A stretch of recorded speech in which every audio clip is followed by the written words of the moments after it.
ਵਾਹਿਗੁਰੂ ਸਾਹਿਬ JIO. Shiv ਸ਼ਕਤ ਆਪ ਉਪਾਏ ਕੈ, ਕਰਤਾ ਆਪੇ ਹੁਕਮ ਵਰਤਾਏ। ਹੁਕਮ ਵਰਤਾਏ ਆਪ ਵੇਖੈ, ਗੁਰਮੁਖ ਕਿਸੈ ਬੁਝਾਏ। ਸ਼ਿਵ ਸ਼ਕਤ ਆਪ ਉਪਾਏ ਕੈ, ਕਰਤਾ ਆਪੇ ਹੁਕਮ ਵਰਤਾਏ। ਹੁਕਮ ਵਰਤਾਏ ਆਪ ਵੇਖੈ, ਗੁਰਮੁਖ ਕਿਸੈ ਬੁਝਾਏ। ਤੋੜੇ ਬੰਧਨ ਹੋਵੈ ਮੁਕਤ, ਸ਼ਬਦ ਮਨ ਵਸਾਏ। ਗੁਰਮੁਖ ਜਿਸਨੂੰ ਆਪ ਕਰੇ ਸੋ ਹੋਵੈ, ਇਕਸ ਸਿਉ ਲਿਵ ਲਾਏ। ਕਹੈ ਨਾਨਕ ਆਪ ਕਰਤਾ, ਆਪੇ ਹੁਕਮ ਬੁਝਾਏ। ਗੁਰਮੁਖ ਜਿਸਨੂੰ ਆਪ ਕਰੇ ਸੋ ਹੋਵੈ, ਇਕਸ ਸਿਉ ਲਿਵ ਲਾਏ। ਕਹੈ ਨਾਨਕ ਆਪ ਕਰਤਾ, ਆਪੇ ਹੁਕਮ ਬੁਝਾਏ।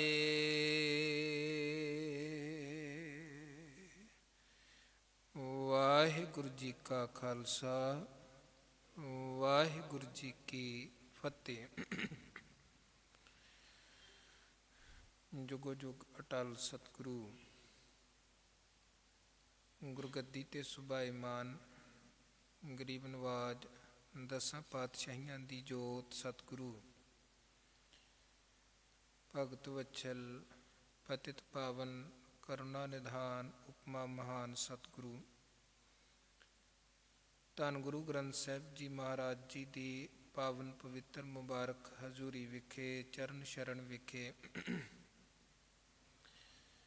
ਜੁੜ ਮਿਲ ਬੈਠੀ ਸਨਮਾਨ ਸਤਿਕਾਰਯੋਗ ਸਾਧ ਸੰਗਤ, ਸਤਿਗੁਰੂ ਜੀ ਦੀਆਂ ਬੇਅੰਤ ਬਖਸ਼ਿਸ਼ਾਂ ਰਹਿਮਤਾਂ ਹੋਈਆਂ ਗੁਰਸੰਗਤ ਰੂਪ 'ਚ ਗੁਰੂ ਦਰਬਾਰ ਵਿਖੇ ਹਾਜ਼ਰੀਆਂ ਭਰਨ ਦਾ ਸੁਭਾਗ ਸਮਾਂ ਮਿਲਿਆ ਹੈ। ਔਰ ਗੁਰੂ ਬਖਸ਼ੀਆਂ ਇਹਨਾਂ ਅਮੋਲਕ ਘੜੀਆਂ ਨੂੰ ਸਫਲਿਆਂ ਬਣਾਉਂਦੇ ਹੋਏ ਗੁਰੂ ਘਰ ਦੇ ਸਨਮਾਨ ਸਤਿਕਾਰਯੋਗ ਕੀਰਤਨੀਆਂ ਪਾਸੋਂ ਪਾਵਨ ਪਵਿੱਤਰ ਅੰਮ੍ਰਿਤਮਈ ਬਾਣੀ ਦੇ ਸ਼ਬਦ ਕੀਰਤਨ ਪਿਆਰ ਸਹਿਤ ਸਤਿਕਾਰ ਸਹਿਤ ਰੋਜ਼ਾਨਾ ਦੀ ਤਰ੍ਹਾਂ ਸ਼ਰਵਣ ਕੀਤੇ। ਔਰ ਕੀਰਤਨ ਤੋਂ ਉਪਰੰਤ ਸਮਾਂ ਹੋਇਆ ਹੈ ਗੁਰ ਵਿਚਾਰਾਂ ਦਾ, ਗੁਰਬਾਣੀ ਵਿਚਾਰ ਦਾ, ਕਥਾ ਵਿਚਾਰ ਦਾ।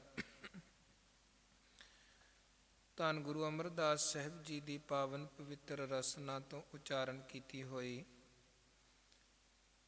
ਅੰਮ੍ਰਿਤਮਈ ਬਾਣੀ ਆਨੰਦ ਸਾਹਿਬ ਦੀਆਂ ਨਿਤਾ ਪ੍ਰਤੀ ਵਿਚਾਰਾਂ ਆਪ ਜੀ ਸ਼ਰਵਣ ਕਰਦੇ ਹੋ। ਔਰ ਇਸ ਬਾਣੀ ਅੰਦਰ ਆਨੰਦ ਅਵਸਥਾ ਤੱਕ ਪਹੁੰਚਣ ਦੇ ਲਈ ਜੋ ਵੱਖ-ਵੱਖ ਪਹਿਲੂ ਸਤਿਗੁਰੂ ਸੱਚੇ ਪਾਤਸ਼ਾਹ ਜੀ ਨੇ ਸਾਨੂੰ ਸਮਝਾਏ ਨੇ, ਗੁਰੂ ਬਖਸ਼ੀ ਮੱਤ ਸਦਕਾ ਉਹਨਾਂ ਪਹਿਲੂਆਂ ਨੂੰ ਆਪਾਂ ਸਮਝਣ ਦਾ, ਵਿਚਾਰਨ ਦਾ ਨਿਤਾ ਪ੍ਰਤੀ ਯਤਨ ਕਰਦੇ ਹਾਂ, ਤਾਂ ਕਿ ਸਾਡੇ ਜੀਵਨ ਅੰਦਰ ਵੀ ਆਨੰਦ ਬਣ ਸਕੇ, ਵਿਗਾਸ ਖੇੜਾ ਬਣ ਸਕੇ। ਔਰ ਧੰਨ ਗੁਰੂ ਅਮਰਦਾਸ ਮਹਾਰਾਜ ਸੱਚੇ ਪਾਤਸ਼ਾਹ ਜੀ ਕੁਝ ਵਿਚਾਰਾਂ ਐਸੀਆਂ ਹਨ ਜੋ ਵਾਰ-ਵਾਰ ਰਿਪੀਟ ਕਰਦਿਆਂ ਹੋਇਆਂ ਤੇ ਸਾਨੂੰ ਉਹਨਾਂ ਦਾ ਅਹਿਸਾਸ ਕਰਵਾਉਂਦੇ ਨੇ, ਚਿੰਤਨ ਤੇ ਚੇਤਾ ਕਰਵਾਉਂਦੇ ਨੇ ਕਿ ਜੇ ਜੀਵਨ ਆਨੰਦ ਭਰਪੂਰ ਬਣਾਉਣਾ ਹੈ ਤੇ ਇਸ ਧੁਰੇ ਦੇ ਨਾਲ ਜ਼ਰੂਰ ਜੁੜ ਕੇ ਰਹਿਣਾ ਪਵੇਗਾ। ਗੁਰੂ ਕੇ ਸ਼ਬਦ ਦੀ ਗੱਲ ਕੀਤੀ ਗਈ ਹੈ, ਅਕਾਲ ਪੁਰਖ ਦੇ ਨਾਮ ਦੀ ਗੱਲ ਕੀਤੀ ਗਈ ਹੈ। ਗੁਰੂ ਨਾਲ ਜੁੜਨ ਦਾ ਉਪਦੇਸ਼ ਔਰ ਰੱਬੀ ਹੁਕਮ ਨੂੰ ਮੰਨਣ ਦਾ, ਸਮਝਣ ਦਾ, ਕਮਾਉਣ ਦਾ ਉਪਦੇਸ਼ ਹੈ। ਨਹੀਂ ਤੇ ਮਹਾਰਾਜ ਕਹਿੰਦੇ ਪੰਜ ਵਿਕਾਰ ਜਾਂ ਹੋਰ ਅਵਗੁਣ ਐਬ ਇਸ ਜੀਵਨ ਨੂੰ ਬਰਬਾਦ ਕਰਨ ਦੇ ਲਈ ਹਰ ਵਕਤ ਤਿਆਰ ਬਰ ਤਿਆਰ ਖੜੇ ਹਨ। ਜਿਹੜੇ ਤੇ ਧੁਰੇ ਦੇ ਨਾਲ ਜੁੜ ਕੇ ਰਹਿੰਦੇ ਨੇ ਉਹ ਬਚ ਜਾਂਦੇ ਨੇ, ਤੇ ਜਿਹੜੇ ਉਸ ਮੂਲ ਤੋਂ ਟੁੱਟ ਜਾਂਦੇ ਹਨ, ਧੁਰੇ ਤੋਂ ਟੁੱਟ ਜਾਂਦੇ ਹਨ, ਉਹਨਾਂ ਨੂੰ ਫਿਰ ਵਿਕਾਰ ਬਰਬਾਦ ਕਰ ਦਿੰਦੇ ਹਨ। ਇਸੇ ਕਰਕੇ ਮਹਾਰਾਜ ਨੇ ਇਹ ਬਚਨ ਵੀ ਕਿਹਾ ਕਿ ਮਨ ਤੂੰ ਜੋਤ ਸਰੂਪ ਹੈ, ਆਪਣਾ ਮੂਲ ਪਛਾਣ। ਕਿਉਂਕਿ ਆਨੰਦ ਦਾ ਜਿਹੜਾ ਸੰਬੰਧ ਹੈ ਉਹ ਸਿੱਧੇ ਰੂਪ ਦੇ ਵਿੱਚ ਸਾਡੇ ਮਨ ਦੇ ਨਾਲ ਹੈ। ਹਾਲਾਂਕਿ ਸੁੱਖ ਦਾ ਸੰਬੰਧ ਵੀ, ਦੁੱਖ ਦਾ ਸੰਬੰਧ ਵੀ, ਖੁਸ਼ੀ ਵੀ ਹੈ, ਗਮੀ ਵੀ ਹੈ, ਇਹ ਜਿੰਨੀਆਂ ਫੀਲਿੰਗਸ ਹਨ ਇਹਨਾਂ ਸਾਰਿਆਂ ਦਾ ਸੰਬੰਧ ਮੁੱਖ ਰੂਪ ਦੇ ਵਿੱਚ ਸਾਡੇ ਮਨ ਦੇ ਨਾਲ ਹੈ। ਜੇ ਮਨ ਨੇ ਸੁੱਖ ਮਹਿਸੂਸ ਕੀਤਾ ਹੈ ਤੇ ਤਨ ਸੁਖੀ ਹੈ, ਜੇ ਮਨ ਨੇ ਸੁੱਖ ਮਹਿਸੂਸ ਨਹੀਂ ਕੀਤਾ ਤੇ ਤਨ ਵੀ ਸੁਖੀ ਨਹੀਂ ਹੈ।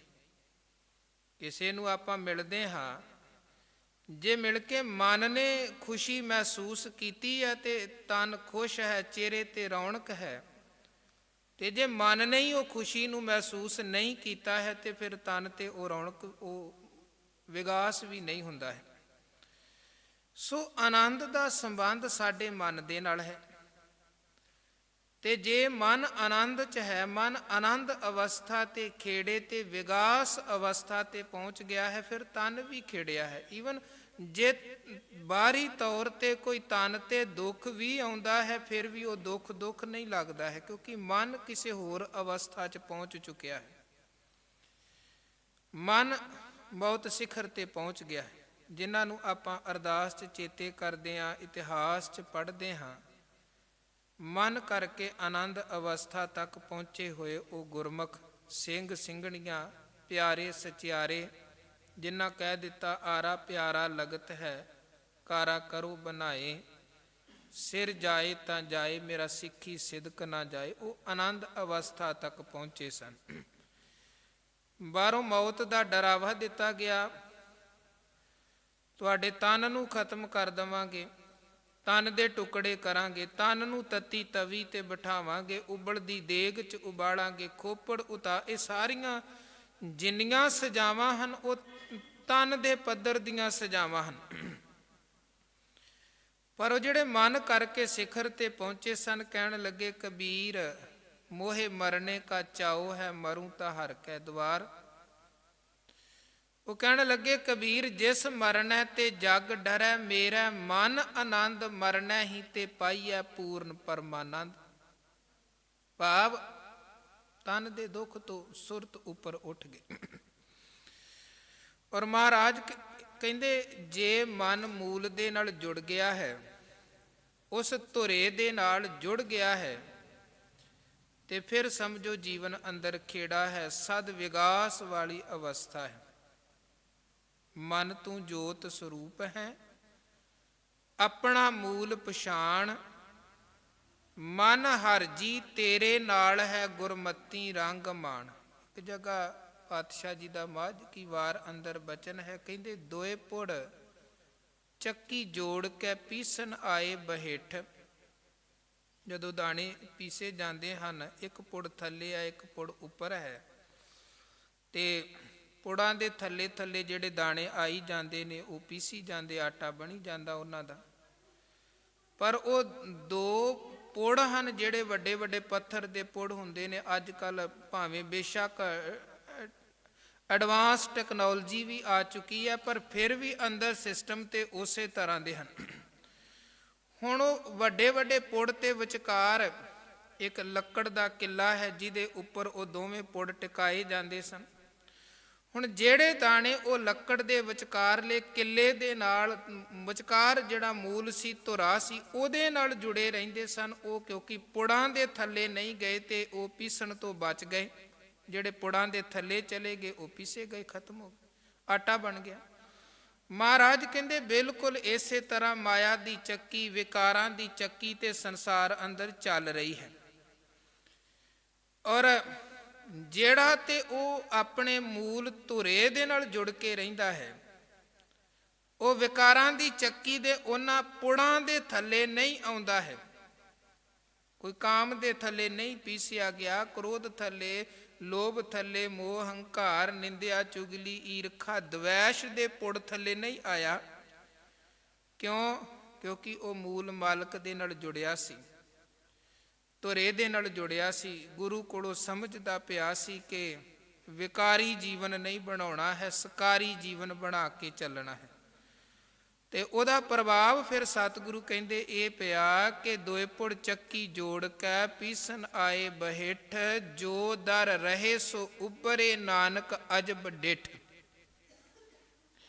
ਜਿਹੜੇ ਗੁਰੂ ਨਾਲ ਜੁੜ ਜਾਂਦੇ ਹਨ, ਗੁਰੂ ਫਿਰ ਉਹਨਾਂ ਨੂੰ ਵਿਕਾਰਾਂ ਦੀ ਚੱਕੀ ਤੋਂ ਪੀਸਣ ਤੋਂ ਬਚਾ ਦਿੰਦੇ ਹਨ। ਕਿਉਂਕਿ ਇਹ ਗੁਰੂ ਅੰਦਰ ਹੀ ਕਲਾ ਹੈ ਕਿ ਪੰਚ ਦੂਤ ਤੁਧ ਵਸ ਕੀਤੇ, ਕਾਲ ਕੰਟਕ ਮਾਰਿਆ। ਉਹ ਸਾਡੇ ਅੰਦਰ ਸਮਰੱਥਾ ਨਹੀਂ ਹੈ ਕਿ ਅਸੀਂ ਇਹਨਾਂ ਵਿਕਾਰਾਂ ਨੂੰ ਵਸ ਦੇ ਵਿੱਚ, ਕਾਬੂ ਦੇ ਵਿੱਚ ਕਰ ਲਈਏ। ਗੁਰੂ ਹੀ ਇਹ ਕਿਰਪਾ ਵਰਤਾਉਂਦੇ ਨੇ ਤੇ ਇਹ ਵਿਕਾਰ ਕਾਬੂ 'ਚ ਆਉਂਦੇ ਹਨ। ਸੋ ਗੁਰੂ ਮਹਾਰਾਜ ਜੀ ਨੇ ਇਹ ਸਾਰੇ ਦੇ ਸਾਰੇ ਪੱਖ ਇਸ ਬਾਣੀ 'ਚ ਸਾਨੂੰ ਸਮਝਾਏ ਹਨ। 26 ਨੰਬਰ ਪੌੜੀ ਦਾ ਪਾਠ ਆਪ ਜੀ ਨੇ ਸ਼ਰਵਣ ਕੀਤਾ ਹੈ। ਕੱਲ 25 ਨੰਬਰ ਪੌੜੀ ਦੀ ਵਿਚਾਰ ਦੀ ਸਾਂਝ ਪਾਈ ਗਈ ਸੀ। ਗੁਰ ਕਾ ਸ਼ਬਦ ਰਤਨ ਹੈ, ਹੀਰੇ ਜਿੱਤ ਜੜਾਓ। ਅੱਜ ਦੇ ਸ਼ਬਦ ਅੰਦਰ, ਇਸ ਪੌੜੀ ਅੰਦਰ ਮਹਾਰਾਜ ਬਚਨ ਕਰਦੇ ਹਨ, ਸ਼ਿਵ ਸ਼ਕਤ ਆਪ ਉਪਾਏ ਕੈ ਕਰਤਾ, ਆਪੇ ਹੁਕਮ ਵਰਤਾਏ। ਸੰਸਾਰ ਅੰਦਰ ਸ਼ਿਵ ਤੇ ਸ਼ਕਤੀ, ਆਤਮਕ ਚੇਤਨਤਾ ਔਰ ਮਾਇਆ ਰੂਪ। ਜਿਵੇਂ ਇਹ ਸਰੀਰ ਹੈ, ਦੋ ਚੀਜ਼ਾਂ ਦਾ ਮੋਟੇ ਰੂਪ 'ਚ ਸੁਮੇਲ ਹੈ, ਆਤਮਾ ਤੇ ਸਰੀਰ। ਸਰੀਰ ਆਪਣੇ ਆਪ ਦੇ ਵਿੱਚ ਜੜ ਹੈ।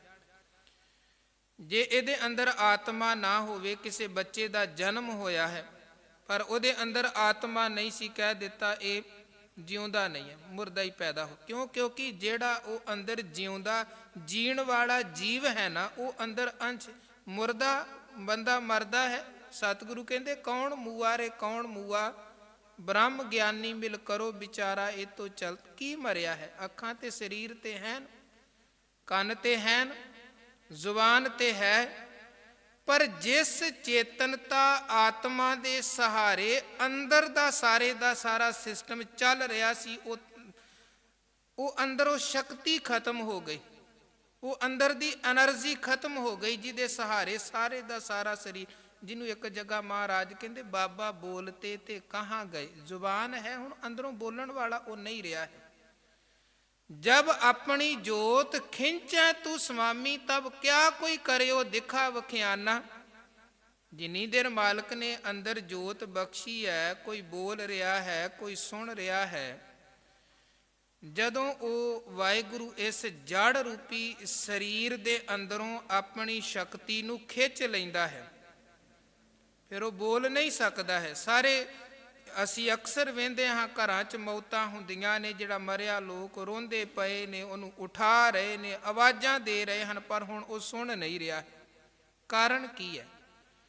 ਉਹ ਜਿਹੜਾ ਅੰਦਰ ਸੁਣਨ ਵਾਲਾ ਸੀ ਨਾ, ਉਹ ਹੁਣ ਅੰਦਰ ਨਹੀਂ ਰਿਹਾ ਹੈ। ਉਹਦੇ ਤੋਂ ਬਿਨਾਂ ਤੇ ਫਿਰ ਸਰੀਰ ਕੁਝ ਨਹੀਂ ਹੈ। ਉਹ ਆਤਮਾ ਹੈ ਤੇ ਬੰਦਾ 50 ਸਾਲ 70 ਸਾਲ ਈਵਨ 100 ਸਾਲ ਉਦੋਂ ਵੀ ਉੱਪਰ ਜਿਉਂਦਾ ਹੈ, ਪਰ ਜਦੋਂ ਅੰਦਰ ਤੋਂ ਆਤਮਾ ਨਿਕਲ ਜਾਂਦੀ ਹੈ ਤੇ ਫਿਰ 8 ਪਹਿਰ ਬਾਅਦ ਹੀ ਸਰੀਰ 'ਚੋਂ ਬਦਬੂ ਆਉਣੀ ਸ਼ੁਰੂ ਹੋ ਜਾਂਦੀ ਹੈ।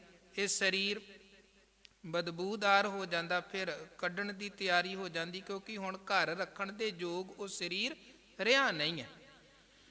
ਕਿਉਂਕਿ ਉਹਦੇ ਅੰਦਰ ਜਿਹੜੀ ਸ਼ਕਤੀ ਵਰਤ ਰਹੀ ਸੀ ਆਤਮਾ ਜੋਤ ਦੇ ਰੂਪ ਦੇ ਵਿੱਚ, ਉਹ ਹੁਣ ਅੰਦਰ ਤੋਂ ਖਤਮ ਹੋ ਚੁੱਕੀ ਹੈ। ਸੋ ਕਹਿਣ ਦਾ ਭਾਵ ਇੱਕ ਹੈ ਸਰੀਰ, ਇੱਕ ਹੈ ਆਤਮਾ। ਇਹਨੂੰ ਮਹਾਰਾਜ ਸ਼ਿਵ ਤੇ ਸ਼ਕਤੀ ਦਾ ਰੂਪ ਵੀ ਦਿੰਦੇ ਹਨ। ਇਹਨੂੰ ਬਾਹਰੀ ਭੌਤਿਕ ਵਿਗਿਆਨੀ ਜੜ ਤੇ ਚੇਤਨਤਾ ਦਾ ਰੂਪ ਵੀ ਦਿੰਦੇ ਹਨ ਕਿ ਇੱਕ ਦਰਖਤ ਹੀ, ਹਰ ਚੀਜ਼ ਬਨਸਪਤੀ ਦੀ ਵੇਖੋ, ਜਿੰਨੀਆਂ ਵੀ ਜੀਵਤ ਚੀਜ਼ਾਂ ਹਨ ਅੰਦਰ ਇੱਕ ਕੁਦਰਤੀ, ਇੱਕ ਰੌਂ, ਇੱਕ ਵੇਗ, ਇੱਕ ਜੋਤ ਆਤਮਾ ਚੱਲਦੀ ਹੈ ਤੇ ਉਹ ਜਿਉਂਦਿਆਂ ਹਨ। ਪੇੜ ਪੌਦੇ ਸੁੱਕਦੇ, ਪਸ਼ੂ ਪੰਛੀ ਮਰਦੇ ਹਨ, ਮਨੁੱਖ ਮਰਦੇ ਹਨ। ਕਾਰਨ ਕੀ ਹੈ? ਜਿਹੜੀ ਅੰਦਰ ਇੱਕ ਤਾਕਤ ਹੈ, ਚੇਤਨਤਾ ਹੈ।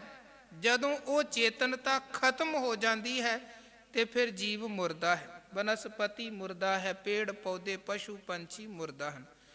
ਮਹਾਰਾਜ ਸੱਚੇ ਪਾਤਸ਼ਾਹ ਜੀ ਬਚਨ ਕਰਦੇ ਹਨ ਕਿ ਇਹ ਸਾਰੀ ਦੀ ਸਾਰੀ ਜਿਹੜੀ ਖੇਡ ਹੈ ਨਾ, ਅਸਲ ਦੇ ਵਿੱਚ ਉਸ ਅਕਾਲ ਪੁਰਖ ਵਾਹਿਗੁਰੂ ਦੀ ਖੇਡ ਹੈ। ਸ਼ਿਵ ਵੀ ਉਹ ਆਪ ਪੈਦਾ ਕਰਨ ਵਾਲਾ ਹੈ, ਸ਼ਕਤੀ ਨੂੰ ਵੀ ਪੈਦਾ ਕਰਨ ਵਾਲਾ ਆਪ, ਭਾਵ ਸਰੀਰ ਵੀ ਉਸੇ ਦਾ ਬਣਾਇਆ ਹੋਇਆ ਹੈ। ਤੇ ਸਰੀਰ ਦੇ ਅੰਦਰ ਜਿਹੜੀ ਜਿੰਦ ਆਤਮਾ ਵਰਤ ਰਹੀ ਹੈ, ਉਹ ਆਤਮਾ ਵੀ ਉਸ ਪਰਮਾਤਮਾ ਦੀ ਹੀ ਬਣਾਈ, ਕਿਉਂਕਿ ਸਾਰੀ ਦੀ ਸਾਰੀ ਖੇਡ ਕਿਹਦੀ ਖੇਡ ਹੈ? ਕੀਆ ਖੇਲ ਬੜ ਮੇਲ ਤਮਾਸ਼ਾ, ਵਾਹਿਗੁਰੂ ਤੇਰੀ ਸਭ ਰਚਨਾ। ਹੁਣ ਬੰਦਾ ਜਿਉਂਦਾ ਹੈ, ਪਾਪ ਹੈ, ਪੁੰਨ ਹੈ, ਧਰਮ ਹੈ, ਅਧਰਮ ਹੈ, ਕੋਈ ਸੱਜਣ ਹੈ, ਕੋਈ ਦੁਸ਼ਮਣ ਹੈ, ਕਈ ਤਰ੍ਹਾਂ ਦਾ ਸਮਾਜ ਅੰਦਰ ਇਹ ਵੱਖਰਾ ਵੱਖਰਾ ਵਰਤਾਰਾ ਹੈ ਜੋ ਸਮਾਜ ਅੰਦਰ ਅੱਜ ਬਣਿਆ ਹੋਇਆ ਹੈ। ਤੇ ਮਹਾਰਾਜ ਸੱਚੇ ਪਾਤਸ਼ਾਹ ਜੀ ਕਹਿੰਦੇ ਇਹ ਸਾਰੀ ਅਸਲ ਦੇ ਵਿੱਚ ਅਕਾਲ ਪੁਰਖ ਵਾਹਿਗੁਰੂ ਜੀ ਦੀ ਖੇਡ ਹੈ। ਜਬ ਕਛ ਨਾ ਸੀਓ ਤਬ ਕਿਆ ਕਰਤਾ, ਕਵਨ ਕਰਮ ਕਰ ਆਇਆ। ਅਸੀਂ ਕਹਿੰਦੇ ਹਾਂ ਜੀ ਬੰਦਾ ਮਾੜੇ ਕਰਮ ਕਰਦਾ ਹੈ, ਫਿਰ ਉਹਨੂੰ ਅੱਗੇ ਜੋਨਾਂ ਦੇ ਵਿੱਚ ਭਟਕਣਾ ਪੈਂਦਾ ਹੈ, ਮਾੜੇ ਕਰਮਾਂ ਦੀ ਅੱਗੇ ਮਾੜੀ ਸਜ਼ਾ ਹੈ, ਵਗੈਰਾ ਵਗੈਰਾ ਕਿੰਨੀ ਆਪਾਂ ਵਿਆਖਿਆ ਕਰਦੇ ਹਾਂ। ਪਰ ਬਹੁਤ ਅਗਾਂਹ ਦੀ ਸੋਚ ਦੀ ਗੱਲ ਕਰਨ ਵਾਲੇ ਕਹਿੰਦੇ ਜੀ ਜੇ ਠੀਕ ਹੈ ਬੰਦਾ ਮਾੜੇ ਕਰਮਾਂ ਕਰਕੇ ਜੀਵ ਆਤਮਾ ਅੱਗੇ ਤੋਂ ਅੱਗੇ ਭਟਕਦੀ ਹੈ, ਤੇ ਫਿਰ ਜਦੋਂ ਸਭ ਤੋਂ ਪਹਿਲੀ ਆਰੰਭਤਾ ਹੋਈ, ਅੱਜ ਤੇ ਮੰਨ ਲਵੋ ਬੰਦਾ ਹੈ, ਜੀਵਨ ਹੈ, ਇਹਨੇ ਪਾਪ ਕੀਤੇ ਪੁੰਨ ਕੀਤੇ, ਅੱਗੇ ਜਨਮ ਮਿਲ ਗਿਆ ਜਾਂ ਅੱਗੇ ਦੁੱਖ ਸੁੱਖ ਮਿਲਿਆ। ਪਰ ਜਦੋਂ ਸਭ ਤੋਂ ਪਹਿਲੀ ਸ਼ੁਰੂਆਤ ਹੋਈ, ਉਸ ਸ਼ੁਰੂਆਤ ਦਾ ਕਾਰਨ ਕੀ ਸੀ? ਉਦੋਂ ਕਿਹੜਾ ਕੋਈ ਪਾਪ ਕੀਤਾ ਸੀ ਕਿ ਇਹਨੂੰ ਰੱਬ ਨੇ ਸੰਸਾਰ ਤੇ ਜਨਮ ਦੇ ਦਿੱਤਾ, ਜੀਵਨ ਦੇ ਦਿੱਤਾ, ਸੰਸਾਰ ਤੇ ਭੇਜ ਦਿੱਤਾ? ਇਹਦਾ ਕਾਰਨ ਕੀ ਹੈ? ਫਿਰ ਉਹ ਸ਼ੁਰੂਆਤ ਕਿਉਂ ਹੋਈ? ਤੇ ਮਹਾਰਾਜ ਸੱਚੇ ਪਾਤਸ਼ਾਹ ਜੀ ਨੇ ਪਾਵਨ ਬਾਣੀ ਦੇ ਵਿੱਚ ਇਹਦਾ ਉੱਤਰ ਇਹੀ ਦਿੱਤਾ ਹੈ ਕਿ ਇਹ ਸਾਰੀ ਵਾਹਿਗੁਰੂ ਦੀ ਖੇਡ ਹੈ। ਆਵਣ ਜਾਣ ਇੱਕ ਖੇਲ ਬਣਾਇਆ, ਆਗਿਆਕਾਰੀ ਕੀਨੀ ਮਾਇਆ। ਆਪਾਂ ਸੁਖਮਨੀ ਸਾਹਿਬ ਅੰਦਰ ਧੰਨ ਗੁਰੂ ਅਰਜਨ ਦੇਵ ਜੀ ਮਹਾਰਾਜ ਜੀ ਦੇ ਬਚਨ ਪੜ੍ਹਦੇ ਹਾਂ। ਵੈਸੇ ਤੇ ਉਹ ਸਾਰੀ ਅਸ਼ਟਪਦੀ ਇਸੇ ਪੱਖ ਦੇ ਪਰਥਾਏ ਮਹਾਰਾਜ ਜੀ ਨੇ ਉਚਾਰਨ ਕੀਤੀ ਹੈ। ਸਰਗੁਣ ਨਿਰਗੁਣ ਨਿਰੰਕਾਰ ਸੁਨ ਸਮਾਧੀ ਆਪ, ਆਪਨ ਕੀਆ ਨਾਨਕਾ ਆਪੇ ਹੀ ਫਿਰ ਜਾਪ। ਉਹ ਸਰਗੁਣ ਰੂਪ ਦੇ ਵਿੱਚ ਵੀ ਆਪ ਹੈ, ਉਹ ਨਿਰਗੁਣ ਰੂਪ ਦੇ ਵਿੱਚ ਵੀ ਆਪ ਹੈ। ਜਿੰਨਾ ਕੁਝ ਵੀ ਇਹ ਪਸਾਰਾ ਹੈ ਸਭ ਆਪੇ ਆਪ ਹੈ।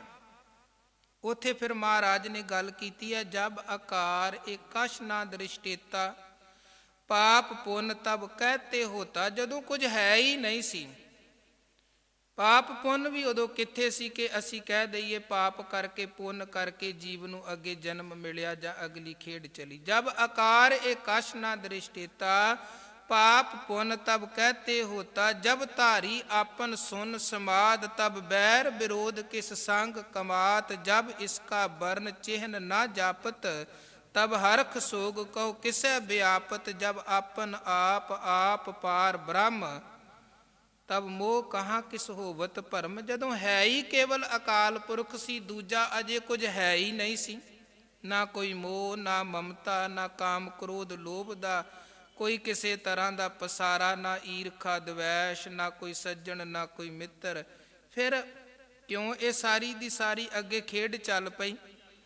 ਜੇ ਕਰਮਾਂ ਬੱਧਾ ਜੀਵ ਆਉਂਦਾ ਜਾਂਦਾ ਹੈ ਤੇ ਉਦੋਂ ਤਾਂ ਕੁਝ ਵੀ ਨਹੀਂ ਸੀ, ਨਾ ਜੀਵ ਸੀ, ਨਾ ਚੰਗੇ ਮਾੜੇ ਕਰਮ ਸਨ, ਨਾ ਪਾਪ ਸੀ, ਨਾ ਪੁੰਨ ਸੀ। ਫਿਰ ਇਹ ਅਗਲੀ ਖੇਡ ਕਿੱਦਾਂ ਬਣੀ? ਤੇ ਮਹਾਰਾਜ ਕਹਿੰਦੇ ਆਪਨ ਖੇਲ ਆਪ ਕਰ ਦੇਖੈ। ਅਸਲ ਦੇ ਵਿੱਚ ਸਾਰੀ ਦੀ ਸਾਰੀ ਖੇਡ ਆਪਨ ਚਲਤ ਆਪ ਕਰਨੇ ਹਾਰ। ਨਾਨਕ ਠਾਕੁਰ ਅਗਮ ਅਪਾਰ, ਸਭ ਉਸ ਵਾਹਿਗੁਰੂ ਦੇ ਹੁਕਮ ਦੀ ਖੇਡ ਹੈ।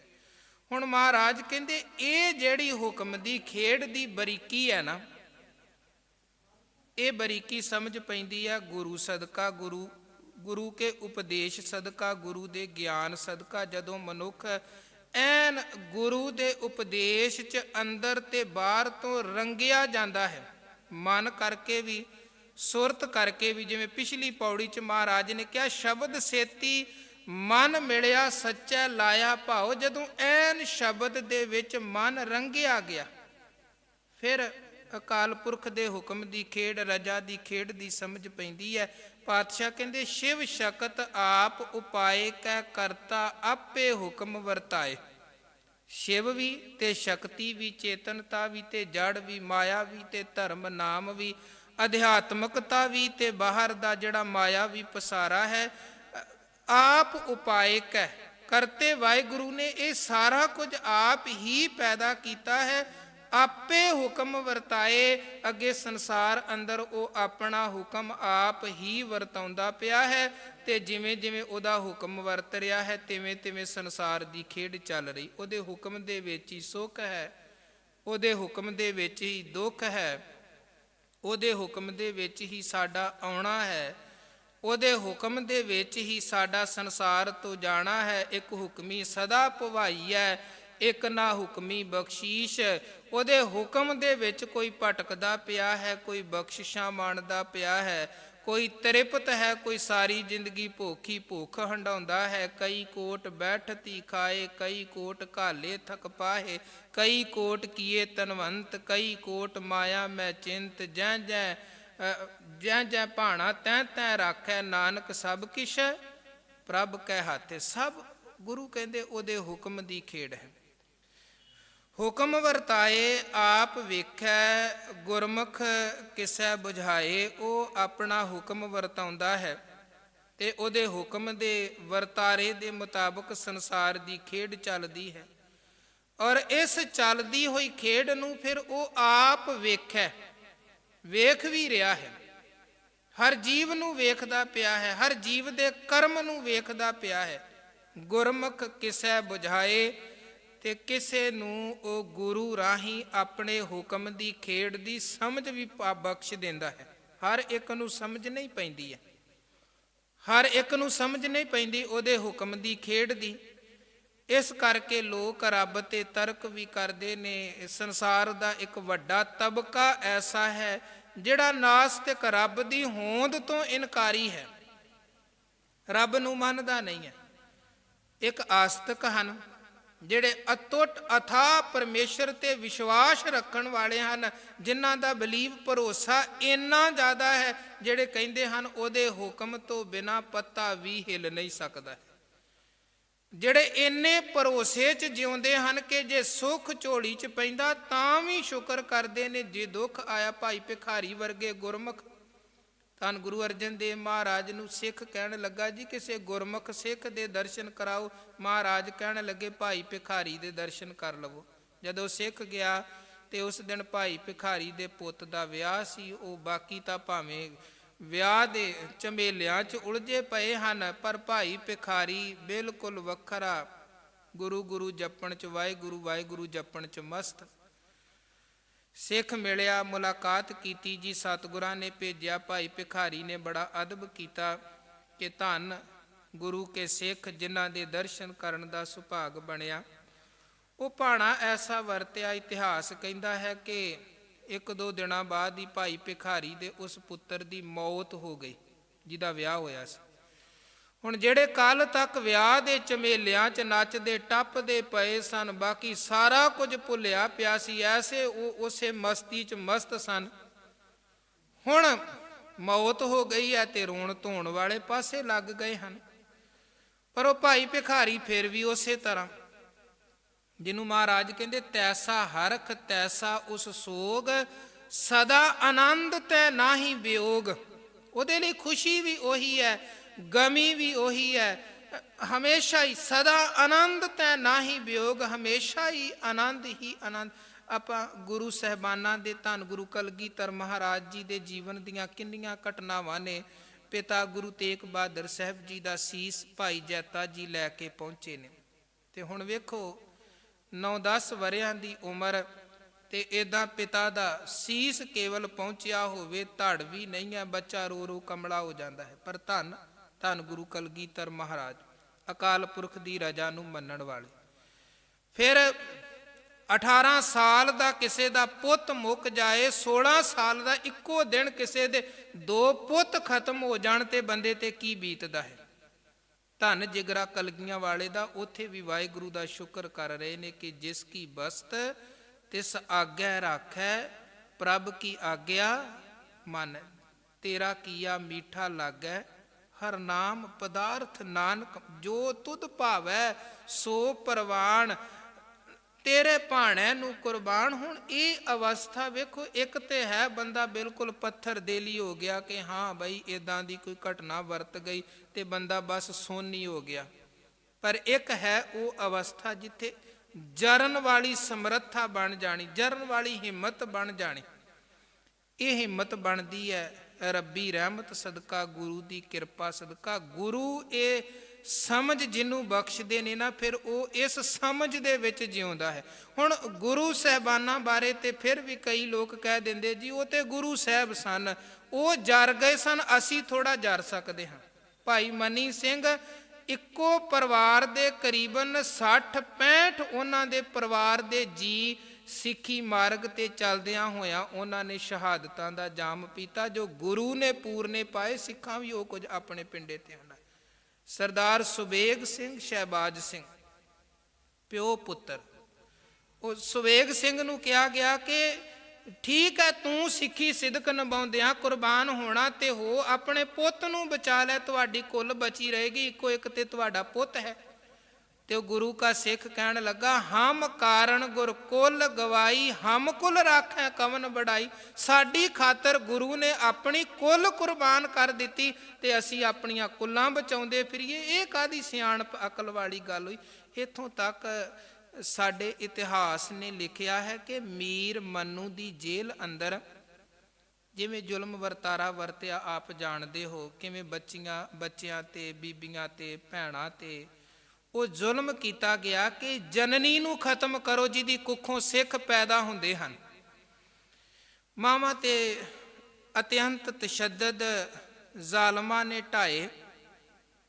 ਤੇ ਜਿਹੜੀ ਵੱਖਰੀ ਗੱਲ ਹੁੰਦੀ ਸੀ ਨਾ, ਮਾਵਾਂ ਦੇ ਸਾਹਮਣੇ ਉਹਨਾਂ ਦੇ ਬੱਚਿਆਂ ਨੂੰ ਖਤਮ ਕੀਤਾ ਜਾਂਦਾ ਸੀ, ਛੋਟੇ ਛੋਟੇ ਬੱਚੇ। ਜਿਹੜੀ ਗੱਲ ਆਪਾਂ ਕਰ ਰਹੇ ਨਾ ਕਿ ਗੁਰੂ ਸਾਹਿਬਾਨਾਂ ਬਾਰੇ ਤੇ ਕੋਈ ਕਹਿ ਦਵੇ ਜੀ ਉਹ ਤੇ ਗੁਰੂ ਸਨ ਤੇ ਕਰ ਸਕਦੇ ਸਨ, ਅਸੀਂ ਆਮ ਲੋਕ ਥੋੜਾ ਇਦਾਂ ਕਰ ਸਕਦੇ ਹਾਂ। ਉਹ ਵੇਖੋ ਉਹਨਾਂ ਬੀਬੀਆਂ ਦਾ ਸਿਦਕ, ਉਹਨਾਂ ਦੇ ਸਾਹਮਣੇ ਉਹਨਾਂ ਦੇ ਬੱਚੇ ਕੁਰਬਾਨ ਹੁੰਦੇ ਨੇ, ਛੋਟੇ ਛੋਟੇ ਬੱਚੇ। ਮਾਵਾਂ ਮੁਸਕਰਾਉਂਦੀਆਂ ਹਨ, ਵਾਹਿਗੁਰੂ ਦਾ ਭਾਣਾ ਮੰਨਦੀਆਂ ਨੇ। ਤੇ ਜੇ ਜ਼ਾਲਮ ਪੁੱਛਦੇ ਨੇ ਕਿ ਤੁਹਾਨੂੰ ਆਪਣੇ ਬੱਚਿਆਂ ਦੀ ਮੌਤ ਦਾ ਦੁੱਖ ਨਹੀਂ ਹੈ, ਲੋਕ ਤਾਂ ਆਪਣੇ ਬੱਚਿਆਂ ਦੀ ਖਾਤਰ ਕਿੰਨਾ ਕੁਝ ਕਰਦੇ ਨੇ। ਤੇ ਉਹ ਅੱਗੋਂ ਕਹਿੰਦੇ ਹਨ ਕਿ ਸਾਨੂੰ ਗੁਰੂ ਦੀ ਸਿੱਖੀ ਬਹੁਤੀ ਪਿਆਰੀ ਹੈ, ਸਾਡੇ ਅੰਦਰ ਨੂੰ ਇੱਕ ਸਕੂਨ ਹੈ ਕਿ ਸਾਡੇ ਤੋਂ ਪਹਿਲਾਂ ਸਾਡੇ ਬੱਚੇ ਨੂੰ ਖਤਮ ਕੀਤਾ ਗਿਆ ਹੈ। ਹੋ ਸਕਦਾ ਅਸੀਂ ਖਤਮ ਹੋ ਜਾਂਦੇ, ਕੱਲ ਨੂੰ ਤੁਸੀਂ ਸਾਡੇ ਬੱਚੇ ਨੂੰ ਕੋਈ ਲਾਲਚ ਦੇ ਕੇ ਕੋਈ ਐਸੇ ਤਰੀਕੇ ਦੇ ਨਾਲ ਬਦਲਾ ਦਿੰਦੇ ਤੇ ਫਿਰ ਸਾਡਾ ਕੀ ਬਣਦਾ, ਸਾਡੀਆਂ ਕੁਰਬਾਨੀਆਂ ਦਾ ਕੀ ਬਣਦਾ ਜੇ ਸਾਡੇ ਬੱਚੇ ਥਿੜਕ ਜਾਂਦੇ। ਹੁਣ ਸਾਨੂੰ ਇੰਨਾ ਤੇ ਭਰੋਸਾ ਹੈ ਨਾ ਕਿ ਤੁਸੀਂ ਜੇ ਸਾਨੂੰ ਬਦਲ ਨਹੀਂ ਸਕੇ ਤੇ ਸਾਡੇ ਬੱਚਿਆਂ ਨੂੰ ਵੀ ਬਦਲ ਨਹੀਂ ਸਕੇ, ਸਾਡੇ ਬੱਚੇ ਸਾਡੇ ਤੋਂ ਪਹਿਲਾਂ ਕੁਰਬਾਨ ਹੋਏ। ਇਹ ਵੇਖੋ ਕਿੰਨਾ ਵੱਡਾ ਜਿਗਰਾ ਹੈ। ਗੱਲਾਂ ਕਹਿਣੀਆਂ ਬੜੀਆਂ ਸੌਖੀਆਂ ਨੇ, ਕਰਨੀਆਂ ਸੁਣਨੀਆਂ ਬੜੀਆਂ ਸੌਖੀਆਂ ਨੇ, ਪਰ ਜਿਨ੍ਹਾਂ ਨੇ ਆਪਣੇ ਪਿੰਡੇ ਤੇ ਹੰਡਾਇਆ ਉਹ ਕਿੰਨੇ ਗੁਰੂ ਦੀ ਸਿੱਖੀ ਦੇ ਰੰਗ ਦੇ ਵਿੱਚ ਰੰਗੇ ਜਾ ਚੁੱਕੇ ਸਨ, ਕਿੰਨੇ ਰੱਬੀ ਹੁਕਮ ਦੇ ਰੰਗ ਦੇ ਵਿੱਚ ਰੰਗੇ ਜਾ ਚੁੱਕੇ ਸਨ। ਕਿਸ ਅਵਸਥਾ 'ਚ ਉਹ ਜਿਉਂਦੇ ਸਨ ਕਿ ਜਿੱਥੇ ਉਹ ਆਪ ਵੀ ਹੱਸ ਕੇ ਕੁਰਬਾਨੀਆਂ ਕਰਦੇ ਨੇ ਤੇ ਜਿੱਥੇ ਬੱਚਿਆਂ ਦੀਆਂ ਕੁਰਬਾਨੀਆਂ ਵੀ ਉਹਨਾਂ ਨੂੰ ਦੁੱਖ ਨਹੀਂ ਦਿੰਦੀਆਂ ਨੇ, ਉਹ ਉੱਥੇ ਵੀ ਆਨੰਦ ਦੇ ਵਿੱਚ ਨੇ, ਖੇੜੇ ਦੇ ਵਿੱਚ ਨੇ। ਇਹੀ ਗੱਲ ਸਤਿਗੁਰੂ ਕਹਿੰਦੇ, ਇਹ ਹੁਕਮ ਦੀ ਖੇਡ ਜਿੰਨੇ ਸਮਝ ਲਈ ਨਾ, ਉਹਦੇ ਜੀਵਨ ਅੰਦਰ ਸਦਾ ਆਨੰਦ ਤੇ ਨਾ ਹੀ ਵਿਯੋਗ ਵਾਲੀ ਅਵਸਥਾ ਬਣਦੀ ਹੈ। ਤੇ ਇਹ ਹੁਕਮ ਦੀ ਖੇਡ ਸਮਝ ਕੌਣ ਪਾਉਂਦਾ ਹੈ? ਹੁਕਮ ਵਰਤਾਏ ਆਪ ਵੇਖੈ ਗੁਰਮੁਖ ਕਿਸੈ ਬੁਝਾਏ। ਜਿਹਨੂੰ ਗੁਰਮੁਖ ਨੂੰ ਉਹ ਵਾਹਿਗੁਰੂ ਨੇ ਇਹ ਸਮਝ ਬਖਸ਼ੀ ਨਾ, ਉਹਨੂੰ ਸਮਝ ਆਉਂਦੀ ਹੈ ਤੇ ਜਿਹਨੂੰ ਸਮਝ ਪੈ ਗਈ ਫਿਰ ਤੋੜੇ ਬੰਧਨ ਹੋਵੇ ਮੁਕਤ ਸ਼ਬਦ ਮਨ ਬੰਧਨ ਹਨ ਨਾ ਬੰਦਾ। ਆਪਣੇ ਬੱਚਿਆਂ ਦੀ ਖਾਤਰ ਆਪਾਂ ਦੂਜਿਆਂ ਦੇ ਨਾਲ ਲੜਦੇ ਹਾਂ, ਝਗੜਦੇ ਹਾਂ, ਠੱਗੀਆਂ ਬੇਈਮਾਨੀਆਂ ਕਰਦੇ। ਕਾਰਨ ਕੀ ਹੈ? ਇੱਕ ਮੋਹ ਮਮਤਾ ਦਾ ਬੰਧਨ ਹੀ ਹੈ ਨਾ। ਸਾਡੇ ਬੱਚੇ ਵੱਧ ਤੋਂ ਵੱਧ ਤਰੱਕੀ ਕਰਨ, ਅਸੀਂ ਵੱਧ ਤੋਂ ਵੱਧ ਤਰੱਕੀ ਕਰੀ।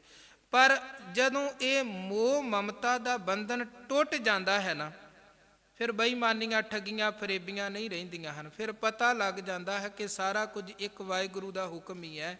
ਜਿੱਦਾਂ ਦੇ ਮੇਰੇ ਬੱਚੇ ਉੱਦਾਂ ਦੇ ਦੂਜੇ ਦੇ ਬੱਚੇ ਹਨ, ਕਿਉਂਕਿ ਏਕ ਪਿਤਾ ਏਕ ਸਕੇ ਹਮ ਬਾਰਕ। ਫਿਰ ਕੇਵਲ ਬਾਹਰ ਦੇ ਬੋਲ ਨਹੀਂ ਰਹਿੰਦੇ ਹਨ, ਫਿਰ ਤੇ ਅੰਦਰ ਤੋਂ, ਰੂਹ ਤੋਂ, ਆਤਮਾ ਤੋਂ ਇਹ ਪੁਕਾਰ ਨਿਕਲਦੀ ਹੈ ਕਿ ਨਾਨਕ ਨਾਮ ਚੜ੍ਹਦੀ ਕਲਾ ਤੇਰੇ ਭਾਣੇ ਸਰਬੱਤ ਦਾ ਭਲਾ। ਮਹਾਰਾਜ ਕਹਿੰਦੇ ਤੋੜੇ ਬੰਧਨ ਹੋਵੇ ਮੁਕਤ ਸ਼ਬਦ ਮਨ ਵਸਾਏ।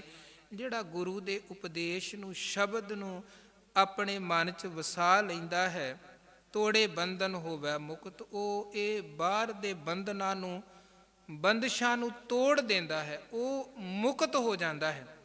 ਤੇ ਫਿਰ ਮੁਕਤ ਹੋਣ ਵਾਲੇ ਦੀ ਵਡਿਆਈ ਇਹ ਹੈ ਕਿ ਉਹ ਇਕੱਲਾ ਆਪ ਹੀ ਮੁਕਤ ਨਹੀਂ ਹੁੰਦਾ, ਉਹ ਫਿਰ ਯਤਨ ਕਰਦਾ ਦੂਜਿਆਂ ਨੂੰ ਵੀ ਮੁਕਤ ਕੀਤਾ ਜਾਏ। ਆਪ ਮੁਕਤ ਮੁਕਤ ਕਰੈ ਸੰਸਾਰ, ਨਾਨਕ ਤਿਸ ਜਨ ਕੋ ਸਦਾ ਨਮਸਕਾਰ। ਮਹਾਰਾਜ ਕਹਿੰਦੇ ਨਮਸਕਾਰ ਹੈ ਸਾਡੀ, ਜਿਹੜਾ ਆਪ ਮੁਕਤ ਹੋ ਗਿਆ ਉਹਨੂੰ। ਉਹ ਕਿੰਨੀ ਵਡਿਆਈ ਪਿੱਛੇ ਮਹਾਰਾਜ ਨੇ ਕਹੀ, ਉਹ ਤਨਵੰਤ ਕੁਲਵੰਤ ਪਤਵੰਤ ਜੀਵਨ ਮੁਕਤ ਜਿਸ ਹਿਰਦੈ ਭਗਵੰਤ। ਉਹ ਸਮਝੋ ਉੱਚੀ ਕੁੱਲ ਵਾਲਾ, ਉਹਦੇ ਕੋਲ ਹੈ ਅਸਲੀ ਧਨ, ਉਹਦੇ ਕੋਲ ਹੈ ਅਸਲੀ ਪਤ।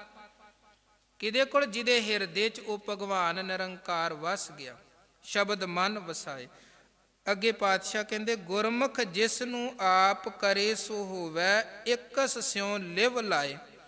ਹੁਣ ਗੁਰਮੁਖ ਬਣਨਾ ਵੀ ਸਾਡੇ ਆਪਣੀ ਮਰਜ਼ੀ ਦੀ ਖੇਡ ਨਹੀਂ ਹੈ ਕਿ ਆਪਾਂ ਕਹੀਏ ਕੋਈ ਨਾ ਜੀ, ਖਾਓ ਪੀਓ ਐਸ਼ ਪ੍ਰਸਤੀ ਕਰਦੇ ਰਹੋ, ਬਣ ਜਾਵਾਂਗੇ ਕਿਸੇ ਦਿਨ ਗੁਰੂ ਵਾਲੇ ਗੁਰਮੁਖ।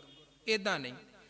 ਮਹਾਰਾਜ ਕਹਿੰਦੇ ਗੁਰਮੁਖ ਵੀ ਉਹੀ ਬਣ ਪਾਉਂਦਾ ਹੈ ਜਿਹਨੂੰ ਉਹ ਆਪ ਕਰੇ ਸੋ ਹੋਵੇ, ਆਪ ਗੁਰਮੁਖਤਾਈ ਦੀ ਦਾਤ ਬਖਸ਼ਦਾ ਹੈ। ਨਹੀਂ ਤੇ ਕਿੰਨੇ ਲੋਕ ਆਪਾਂ ਵੇਖਦੇ ਹਾਂ, ਚਿੱਟੇ ਜਿਨਕੇ ਕੱਪੜੇ, ਮੈਲੇ ਚਿੱਤ, ਕਠੋਰ ਜੀਓ, ਬਾਹਰੋਂ ਵੇਖਣ ਨੂੰ ਗੁਰਮੁਖ ਲੱਗਦੇ ਹਨ ਪਰ ਅੰਦਰ ਵਿਸ਼ ਭਰੀ ਹੈ। ਜਿਹਨੂੰ ਬਾਬਾ ਫਰੀਦ ਸਾਹਿਬ ਕਹਿੰਦੇ ਮੈਂ ਜਾਣਿਆ ਵਡਹੰਸ ਹੈ ਤਾਂ ਮੈਂ ਕੀਆ ਸੰਗ। ਸਮਝਿਆ ਬੜਾ ਗੁਰਮੁਖ ਚੰਗਾ ਹੈ ਜੀ, ਹੰਸ ਹੈ, ਸੰਗ ਕਰ ਲਿਆ। ਪਰ ਜਦੋਂ ਸੰਗ ਕੀਤਾ ਫਿਰ ਪਤਾ ਲੱਗਿਆ ਕਿ ਜੇ ਜਾਣਾ ਬੱਗ ਬੱਪੜਾ ਜਨਮ ਨਾ ਦਿੰਦੀ। ਜਿਹੜਾ ਹੰਸ ਦਿਸ ਰਿਹਾ ਅਸਲ ਦੇ ਵਿੱਚ ਅੰਦਰ ਤੋਂ ਬਗਲਾ ਹੈ। ਜਿਹੜਾ ਧਰਮੀ ਦਿਸ ਰਿਹਾ ਹੈ ਉਹ ਹਾਲਤ ਕੀ ਹੈ? ਗੱਲੀਂ ਅਸੀਂ ਚੰਗੀਆਂ ਆਚਾਰੀ ਬੁਰੀਆਂ, ਮਨੋ ਕਸੁੱਧਾ ਕਾਲੀਆਂ, ਬਾਹਰੋਂ ਚਿੱਟਵੀਆਂ। ਕੇਵਲ ਬਾਹਰ ਦਾ ਚਿੱਟੇਪਨ ਦਾ ਵਿਖਾਵਾ ਹੈ, ਅੰਦਰ ਤਾਂ ਮੈਲ ਭਰੀ ਪਈ ਹੈ, ਵਿਕਾਰ ਭਰੇ ਪਏ ਨੇ, ਬੁਰਾਈਆਂ ਭਰੀਆਂ ਪਈਆਂ ਹਨ। ਉਹ ਫਿਰ ਸਤਿਗੁਰੂ ਕਹਿੰਦੇ ਖੋਟੇ ਦਾ ਪਤਾ ਲੱਗ ਜਾਂਦਾ ਹੈ, ਜਦੋਂ ਪਰਖਿਆ ਤੇ ਪਤਾ ਲੱਗਿਆ ਅੰਦਰ ਤੇ ਖੋਟਾ ਹੈ। ਸੋ ਗੁਰਮੁਖ ਬਣਨਾ ਵੀ ਵਾਹਿਗੁਰੂ ਦੀ ਰਹਿਮਤ ਦੀ ਖੇਡ ਹੈ। ਗੁਰਮੁਖ ਜਿਸ ਨੂੰ ਆਪ ਕਰੇ ਸੋ ਹੋਵੇ, ਜਿਹਨੂੰ ਉਹ ਆਪ ਰਹਿਮਤ ਕਰਕੇ ਗੁਰਮੁਖ ਬਣਾਉਂਦਾ ਹੈ ਉਹੀ ਗੁਰਮੁਖ ਬਣਦਾ ਹੈ। ਤੇ ਜਿਹੜਾ ਗੁਰਮੁਖ ਬਣ ਗਿਆ ਨਾ, ਇੱਕ ਸਿਉ ਲਿਵ ਲਾਏ, ਉਹਦੀ ਲਿਵ ਫਿਰ ਇੱਕ ਅਕਾਲ ਪੁਰਖ ਵਾਹਿਗੁਰੂ ਦੇ ਨਾਲ ਜੁੜੀ ਰਹਿੰਦੀ ਹੈ। ਸੁਰਤ ਕੇਵਲ ਇੱਕ ਅਕਾਲ। ਗੁਰਮੁਖ ਦੀ ਇਹ ਨਿਸ਼ਾਨੀ ਹੈ, ਉਹ ਥਾਂ ਥਾਂ ਤੇ ਭਟਕਦਾ ਨਹੀਂ ਹੈ। ਨਾ ਵਿਸ਼ਿਆਂ ਵਿਕਾਰਾਂ ਦੀ ਭਟਕਣਾ ਹੈ, ਨਾ ਬਾਹਰ ਦੇ ਹੋਰ ਭਰਮਾਂ ਪਖੰਡਾਂ ਦੀ ਇੱਧਰ ਉੱਧਰ ਦੀ ਭਟਕਣਾ ਹੈ। ਉਹ ਉਸ ਧੁਰੇ ਦੇ ਨਾਲ, ਮੂਲ ਦੇ ਨਾਲ ਜੁੜ ਕੇ ਰਹਿੰਦਾ ਹੈ, ਜਿਹਦੀ ਗੱਲ ਆਪਾਂ ਬਿਲਕੁਲ ਆਰੰਭ 'ਚ ਕੀਤੀ ਸੀ ਕਿ ਮਨ ਤੂੰ ਜੋਤ ਸਰੂਪ ਹੈ ਆਪਣਾ ਮੂਲ। ਜਿਹੜੇ ਮੂਲ ਦੇ ਨਾਲ ਜੁੜ ਕੇ ਵਿਕਾਰਾਂ ਦੀ ਚੱਕੀ ਦੇ ਵਿੱਚ ਜੀਵਨ ਬਰਬਾਦ ਨਹੀਂ ਹੁੰਦਾ ਹੈ, ਉਹ ਉਸ ਮੂਲ ਦੇ ਨਾਲ ਜੁੜ ਕੇ ਰਹਿੰਦਾ ਹੈ ਜਿੱਥੇ ਜੀਵਨ ਸਫਲ ਹੁੰਦਾ ਹੈ। ਇਸੇ ਕਰਕੇ ਤੇ ਗੁਰਮੁਖਾਂ ਬਾਰੇ ਕਿਹਾ ਗਿਆ ਕਿ ਗੁਰਮੁਖ ਜਨਮ ਸਵਾਰ, ਦਰਗਾਹ ਚੱਲਿਆ ਸੱਚੀ ਦਰਗਾਹ ਜਾਏ, ਸੱਚਾ ਪਿੜ ਮੱਲਿਆ। ਗੁਰਮੁਖ ਤਾਂ ਜੀਵਨ ਸਵਾਰ ਕੇ ਰੱਬੀ ਘਰ ਕਬੂਲ ਪੈ ਗਿਆ, ਠੋਕਰ ਤੇ ਮਨਮੁਖ ਖਾਂਦਾ ਹੈ। ਜਿਹਨੂੰ ਕਬੀਰ ਸਾਹਿਬ ਕਹਿੰਦੇ ਰੋਵੋ ਸਾਕਤ ਵਾਪਰੈ ਜੋ ਹਾਟੈ ਹਾਟ ਬਕਾਏ। ਰੋਣਾ ਤੇ ਸਾਕਤ ਨੂੰ ਰੋਵੋ, ਜਿਹੜਾ ਸਾਰੀ ਜ਼ਿੰਦਗੀ ਇੱਥੇ ਵੀ ਭਟਕਦਾ ਰਿਹਾ, ਜਿਹਦੀ ਅੱਗੇ ਵੀ ਭਟਕਣਾ ਖਤਮ ਨਾ ਹੋਈ। ਗੁਰਮੁਖ ਜਿਸ ਨੂੰ ਆਪ ਕਰੇ ਸੋ ਹੋਵੇ, ਇੱਕ ਸਿਉ ਲਿਵ ਲਾਏ। ਤੇ ਅਖੀਰ 'ਚ ਫਿਰ ਮਹਾਰਾਜ ਕਹਿੰਦੇ ਕਹੈ ਨਾਨਕ ਆਪ ਕਰਤਾ ਆਪੇ ਹੁਕਮ ਬਜਾਏ। ਉਹ ਜਿਹੜਾ ਆਪ ਕਰਤਾ, ਕਰਤੇ ਦਾ ਭਾਵ ਕ੍ਰੀਏਟਰ, ਜੋ ਸਾਰਾ ਕੁਝ ਕਰ ਰਿਹਾ ਹੈ ਨਾ ਆਪਣੇ ਹੁਕਮ ਦੇ ਵਿੱਚ, ਉਹ ਆਪਣੇ ਹੁਕਮ ਦੀ ਸਮਝ ਵੀ ਜੀਵਾਂ ਨੂੰ ਆਪ ਹੀ ਬਖਸ਼ਣ ਵਾਲਾ ਹੈ। ਤੇ ਜਿਹਨੂੰ ਉਹਦੇ ਹੁਕਮ ਦੀ ਸਮਝ ਉਹਦੀ ਰਹਿਮਤ ਸਦਕਾ ਪੈ ਗਈ ਨਾ, ਕਿ ਸਾਰਾ ਕੁਝ ਹੁਕਮ ਦੇ ਵਿੱਚ ਹੀ ਚੱਲ ਰਿਹਾ ਹੈ, ਉਹ ਫਿਰ ਮਹਾਰਾਜ ਕਹਿੰਦੇ ਜਬ ਲਗ ਹੁਕਮ ਨਾ ਬੂਝਤਾ ਤਬ ਹੀ ਲਓ ਦੁਖੀਆ, ਗੁਰਮਿਲ ਹੁਕਮ ਪਛਾਣਿਆ ਤਬ ਹੀ ਲਓ ਸੁਖੀਆ। ਉਹ ਫਿਰ ਸੁੱਖ 'ਚ ਹੀ ਵਿਚਰਦਾ ਹੈ, ਦੁੱਖ ਉਹਦੇ ਮਨ ਉੱਪਰ ਆਪਣਾ ਪ੍ਰਭਾਵ ਨਹੀਂ ਪਾ ਪਾਉਂਦੇ ਹਨ। ਇੱਥੋਂ ਤੱਕ ਗੁਰੂ ਨਾਨਕ ਦੇਵ ਜੀ ਕਹਿੰਦੇ ਨਾਨਕ ਹੁਕਮੈ ਜੇ ਬੁਝੈ ਤਾਂ ਹਉਮੈ ਕਹੈ। ਹਉਮੈ ਵੀ ਕਦੋਂ ਆਉਂਦੀ ਹੈ? ਜਦੋਂ ਬੰਦਾ ਸਮਝਦਾ ਮੈਂ ਕੁਝ ਕਰ ਰਿਹਾ ਹਾਂ, ਮੇਰੇ ਕਰਕੇ ਕੁਝ ਹੁੰਦਾ ਪਿਆ ਹੈ, ਮੇਰੇ ਦੁਆਰਾ ਕੁਝ ਹੋ ਰਿਹਾ ਹੈ। ਜਦੋਂ ਇਹ ਸਮਝ ਪੈ ਜਾਂਦੀ ਹੈ ਕਿ ਮੈਂ ਨਾਹੀਂ, ਪ੍ਰਭ ਸਭ ਕਿਛ ਤੇਰਾ, ਹੇ ਵਾਹਿਗੁਰੂ ਸਾਰਾ ਕੁਝ ਤੇਰੇ ਹੀ ਹੁਕਮ ਦੇ ਵਿੱਚ ਚੱਲਦਾ ਪਿਆ ਹੈ, ਮੇਰੀ ਕੋਈ ਔਕਾਤ ਨਹੀਂ ਹੈ, ਕੋਈ ਪਾਇਆ ਨਹੀਂ ਹੈ, ਕੋਈ ਤਾਕਤ ਨਹੀਂ ਹੈ, ਕੋਈ ਤਾਣ ਨਹੀਂ ਹੈ। ਅਸਲ ਦੇ ਵਿੱਚ ਤੁਹਾਡੀ ਹੀ ਕਲਾ ਸਾਰੇ ਦੇ ਸਾਰੇ ਸੰਸਾਰ ਅੰਦਰ ਵਰਤ ਰਹੀ ਹੈ, ਬ੍ਰਹਿਮੰਡ ਅੰਦਰ ਵਰਤ ਰਹੀ ਹੈ। ਤੇ ਫਿਰ ਜੀਵਨ 'ਚ ਹੰਕਾਰ ਤੇ ਹਉਮੈ ਨਹੀਂ ਰਹਿੰਦੀ। ਇਹ ਹੁਕਮ ਦੀ ਸਮਝ ਵਾਹਿਗੁਰੂ ਆਪ ਹੀ ਬਖਸ਼ਦਾ ਹੈ, ਗੁਰੂ ਦੁਆਰਾ ਇਹ ਹੁਕਮ ਦੀ ਸਮਝ ਪੈਂਦੀ ਹੈ। ਸੋ ਸਤਿਗੁਰੂ ਜੀ ਮਿਹਰ ਕਰਨ, ਕਿਰਪਾ ਕਰਨ, ਗੁਰਮੁਖ ਬਣੀਏ ਔਰ ਰੱਬੀ ਹੁਕਮ ਦੀ ਸਮਝ ਪਵੇ। ਹੁਕਮ ਰਜ਼ਾਈ ਜੀਵਨ ਬਣਾ ਕੇ ਜੀਵਨ ਬਤੀਤ ਕਰੀਏ, ਜੀਵਨ ਸਫਲ ਹੋਵੇ ਇਹ ਲੋਕ ਸੁਖੀਏ, ਪਰਲੋਕ ਸੁਹੇਲੇ ਨਾਨਕ ਹਰ ਪ੍ਰਭ ਆਪੇ ਮੇਲੇ। ਇੰਨੀਆਂ ਬੇਨਤੀਆਂ ਪ੍ਰਵਾਨ ਕਰਨੀਆਂ ਜੀ, ਭੁੱਲਾਂ ਚੁੱਕਾਂ ਦੀ ਖਿਮਾ ਕਰਨੀ, ਫਤਿਹ ਦੀ ਸਾਂਝ ਪਾਓ।